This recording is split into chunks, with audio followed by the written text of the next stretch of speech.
Hello everyone and welcome back to the channel. I hope you guys are doing absolutely fine. Video का thumbnail और title देख के तो आप लोग समझ ही गए होंगे कि ये वीडियो किसके बारे में है. So yes, today will be talking about my royal Enfield bullet 350X, जो कि मैंने लास्ट सितंबर 2019 में ख़रीदा था. And by the end of this month इसका 1 ईयर कंप्लीट हो जाएगा. इसको मैंने अभी तक चलाया है 6281.5 किलोमीटर्स, जैसे कि आप लोग देख सकते हैं. एंड मुझे पता है कि एक साल में 6281 किलोमीटर्स थोड़ा कम ही है, बट बिकॉज ऑफ लॉकडाउन मेरा जो ट्रिप करने का प्लान था, I thought of going to Vizag, लेकिन वो जा नहीं पाया मैं.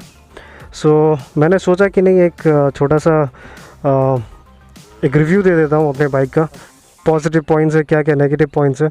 सो let's start with the negative points. So the first important thing which I felt over here is the brake. I mean, इसका जो ब्रेकिंग है वो मेरे को बिल्कुल भी कॉन्फिडेंस नहीं देता है. अगर मैं 60 to 70 किलोमीटर्स पर आवर पे हूँ and if I slam on the brakes like 70% आगे का एंड 30% पीछे का, तो मुझे वो स्टेबिलिटी नहीं मिलता है. एंड समटाइम्स व्हाट हैपन्स, ये जो ब्रेक लीवर है, ये ब्रेक लीवर लॉक हो जाता है. I pull the brake and there is no work. I mean, brake मेरा काम नहीं करता है एंड ये ब्रेक लीवर लॉक हो जाता है, तो उसको मेरे को फिर से छोड़ना पड़ता है. उसके बाद जाके फिर ये दबाने से ये काम करता है. This bike comes with an ABS, जैसे कि आप यहाँ पे स्टेयरिंग देख सकते हैं.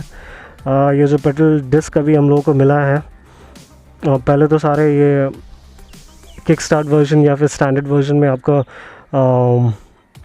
ड्रम ब्रेक्स होते थे, तो इस पर डिस्क है. लेकिन मेरे को ब्रेकिंग्स में उतना कॉन्फिडेंस अभी तक आया नहीं है, because whenever I am riding more than 60 to 70 kilometres per hour मेरे को उतना स्टेबिलिटी अभी तक मिला नहीं है इस पर. So now let's go ahead and talk about the second point. It's about the stock tires. ये जो stock tires हम लोग को मिलते हैं रॉयल एनफील्ड की तरफ से, ये है आपका लेट मी जस्ट चेक, ये कौन सा ब्रांड का है. ये MRF का टायर है. इसमें लिखा हुआ तो है कि this is a Nylogrip Plus, but I don't feel that comfortable riding the bike on this tyre. बहुत ही पतले हैं. So what I am planning is, anyways इसको तो मेरे को ट्यूबलेस करना ही है. I am thinking of going for a broader tyre, जो कि थोड़ा ब्रॉड रहेगा and it will help in riding stability. Let's move on to the third point. इसका जो थर्ड पॉइंट है जो मेरे को थोड़ा नेगेटिव लगा, that is the high and performance. I know this is a tourer bike, this is not a sports bike और कोई नेकेड बाइक. तो I can understand कि it's meant for cruising and it is meant for hilly areas and those treachy terrains and all those things. So what I found is that जब भी मैं highway में cruise करता हूँ at the around 70 or 80, and if someone is behind me, if I'm carrying a luggage or if there is a pillion, then ये जो handle bar है बहुत ही ज़्यादा वाइब्रेट करते हैं. इसका जो ये क्लच लीवर है, स्पेशली दिस वन, ये बहुत ज़्यादा हिलता है.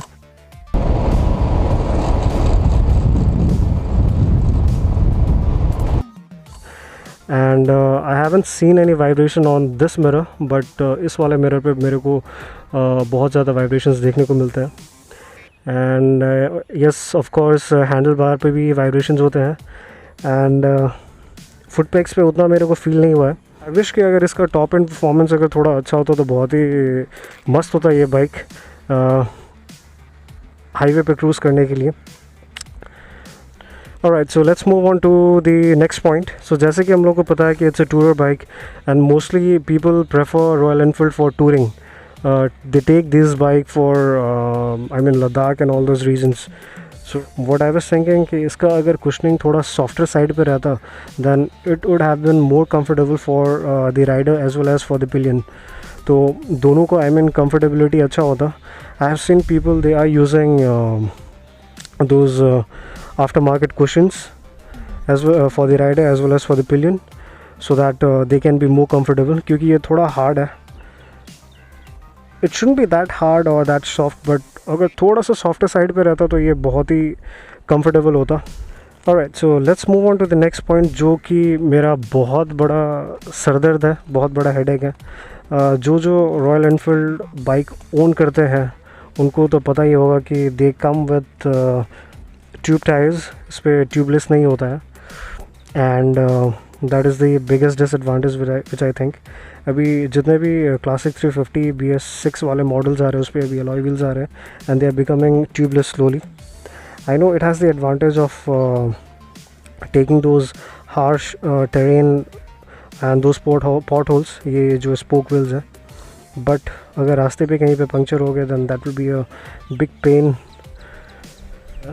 So that's why I'm thinking of कि इसको मैं जाके ट्यूबलेस करा लूँ, because while riding अगर बाइक पंक्चर हो जाता है then I have to open everything and if you have a tubeless tire तो वो जैसे कि आप लोगों को पता है कि ये बहुत ही ज़्यादा कन्वीनियंट रहता है जो ट्यूबलेस टायर होते हैं।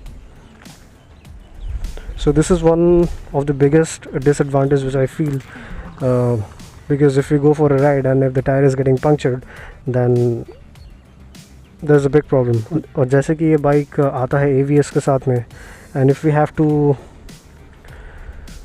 Open the tyres by opening the screws and all by the disc, अगर हम लोग सब खोलते हैं देन ऑब्वियसली सेंसर पे थोड़ा इफेक्ट पड़ेगा ही।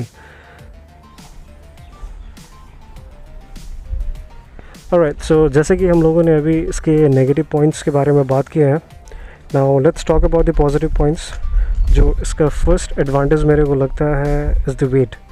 Because of the weight I feel that the riding stability is very good.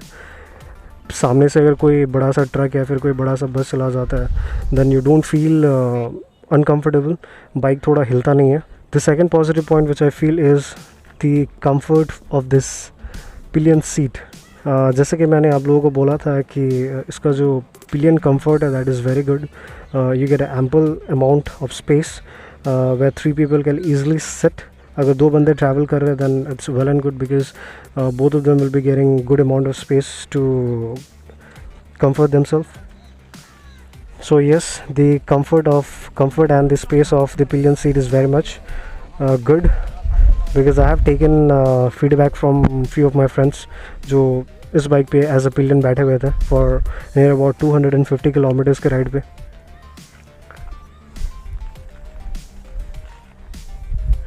Alright, so let's talk about the next positive point. इसका जो initial talk है, let me first tell you this bike comes with 346cc engine and इसका जो initial torque है after second and third gear that is phenomenal. So when I talk about the initial torque it doesn't mean ये signal to signal वाला जो race वाला जो torque होता है मैं उसके बारे में बात नहीं कर रहा हूँ, because when you take this bike for touring and if you go to uphills, अगर आपको climb करना है those I mean hilly regions पे, हिली एरियाज़ पे, river crossings and all those things, तो फर्स्ट गियर पे आप लोग को आपको इतना टॉर्क, इतना पावर मिल जाएगा कि you can easily pull the bike along with your luggage, along with the pillion. So the torque which we get over here in this from this bike, that is phenomenal. The fourth positive point of this bike वो ये है कि जितने भी royal Enfield lovers हैं and if they have a small budget and if they want to own Royal Enfield bike then they can go for this, because Royal Enfield bike के lineup पे ये बहुत ही सस्ता बाइक है। जब मैंने इसको ख़रीदा था 2019 सितंबर में, then I paid on road Kolkata मेरे को पड़ा था ये 1,37,000 के आसपास। अभी BS6 का शायद इसका प्राइस बढ़ के 1,46,000 तक हो गया है, आई एम नॉट श्योर, लेकिन आप लोग अपने सिटी वाइज पता कर ही सकते हैं क्योंकि ये सिटी वाइज वैरी करता है। And the fifth advantage which I feel, the fifth positive point which I feel about this bike is the mileage. We know that this bike comes with 346cc engine, but still जो mileage मैंने अभी तक इस पे achieve किया है that was between 38 to 42 kilometers के बीच पे, and it was achieved in both city as well as highway. I'm giving an example of 38 to 42 kilometers per liter after riding this bike in city as well as in highway.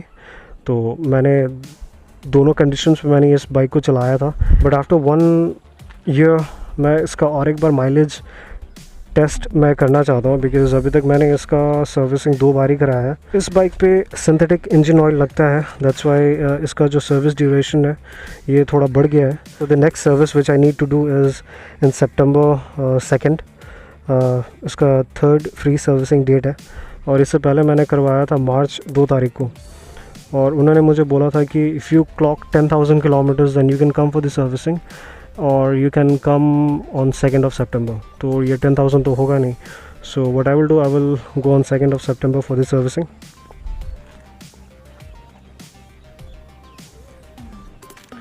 So that is all guys. मैंने इसका 5 positive points 5 negative points मैंने अपने side से मैंने बोल दिया है, what I felt about this bike in this long 1 year. And if you guys have to include anything, अगर आप लोगों को कुछ अपने साइड से इंक्लूड करना है, and if you own a bullet 350 then you can go ahead and comment down below. आप कमेंट सेक्शन पे अपना जो राय है, अपना जो व्यूज़ है, आप शेयर कर सकते हैं।